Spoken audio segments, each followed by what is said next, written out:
नमस्कार, आदि आबादी बात नारी की में आपका स्वागत है। मैं हूं दीप्ति। हर बार की तरह इस बार भी हम नारी से जुड़े कुछ ऐसे मुद्दे लेकर आए हैं जिन्हें सुलझाना अभी बाकी है। कुछ ऐसे पहलू जो सरोकार रखते हैं महिलाओं के विकास में।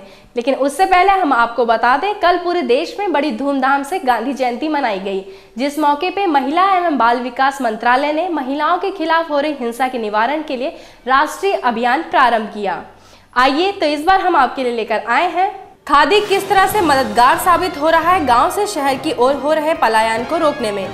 इसी मुद्दे पर बातचीत करेंगे खादी ग्राम उद्योग आयोग की अध्यक्षा कुमुद जोशी से। किस तरह लता मंगेशकर बनी स्वर सम्राज्ञी, किस तरह आप दे सकते हैं अपने दिल की धड़कन को सही रफ्तार, किस तरह पेंटिंग एग्जीबिशन के जरिए दिखाया गया मदर टेरेसा के व्यक्तित्व को। हाल ही में वर्ल्ड हार्ट डे मनाया गया है, जो हमें याद दिलाता है कि हमारे हार्ट का स्वस्थ रहना कितना जरूरी है, क्योंकि आज की भागा दौड़ी जिंदगी में हम अपने स्वास्थ्य का ध्यान नहीं दे पाते हैं।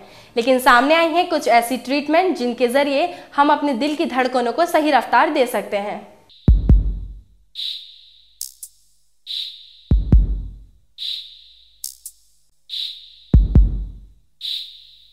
आज बदलती जनरेशन के साथ हमारी लाइफस्टाइल और हमारा खान पान भी बदल गया है, और इस बदलते दौर के साथ जन्मी है नई बीमारियां, जिसमें एक है दिल की बीमारी।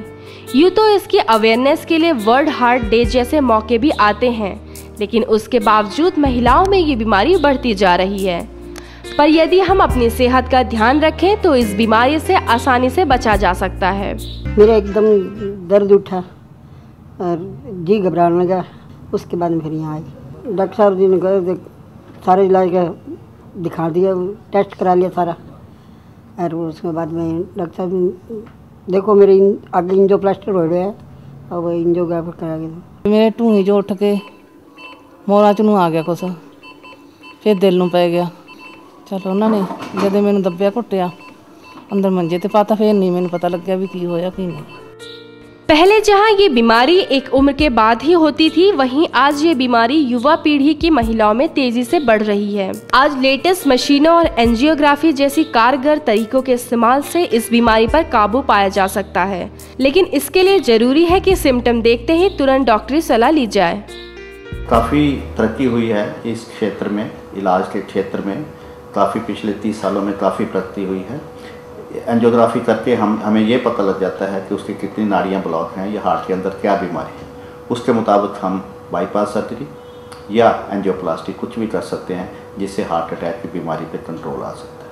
इससे भी दूसरे जो है हम इकोकार्डियोग्राफी नामक एक टेस्ट है, उसमें हार्ट की दूसरी बीमारियों का पता लगा सकते हैं, जैसे कि हार्ट में कोई छेद है या हार्ट का कोई वैल्व खराब है, तो उससे भी उसकी फिर बाद में उसको उपयुक्त ऑपरेशन करके उसको ठीक कर सकते हैं।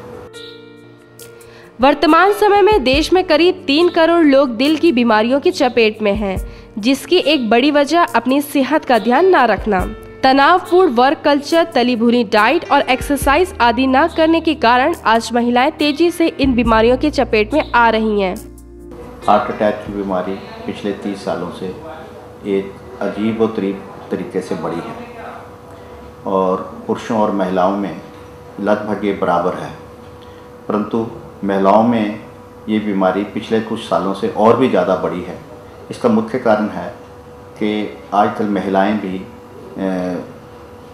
शुरू में जल्दी उम्र में ही काम के क्षेत्र में आ जाती हैं, और उसके आने की वजह से उनकी चिंता और भी बढ़ जाती है, टेंशन ज़्यादा हो जाती है, इसलिए उनमें इस बीमारी की काफ़ी वृद्धि हुई है। खाने पीने का ढंग भी ज़्यादा तली हुई चीज़ें और वसायुक्त चीज़ें लेने से भी ये बीमारी स्त्रियों में बढ़ी है। और सबसे ज़्यादा ये है कि एक्सरसाइज की कमी रही है। एक्सरसाइज नहीं करने से इस बीमारी में काफ़ी वृद्धि आई है, और उससे वजन भी बढ़ता है। वजन का बढ़ना और एक्सरसाइज की कमी भी स्त्रियों में इस बीमारी का एक मुख्य कारण है। हम अपने शरीर को बाहर से परफेक्ट दिखाने की चाह रखते हैं, पर शरीर के अंदर की बीमारियों को नज़रअंदाज करते जाते हैं। लेकिन आप चाहते हैं कि आपके दिल की धड़कन सुचारू रूप से अब आपके साथ रहे, तो इसके लिए नियमित रूप से व्यायाम के साथ अपने खान पान का ध्यान देना होगा, ताकि आप पा सके स्वस्थ दिल के साथ स्वस्थ धड़कन।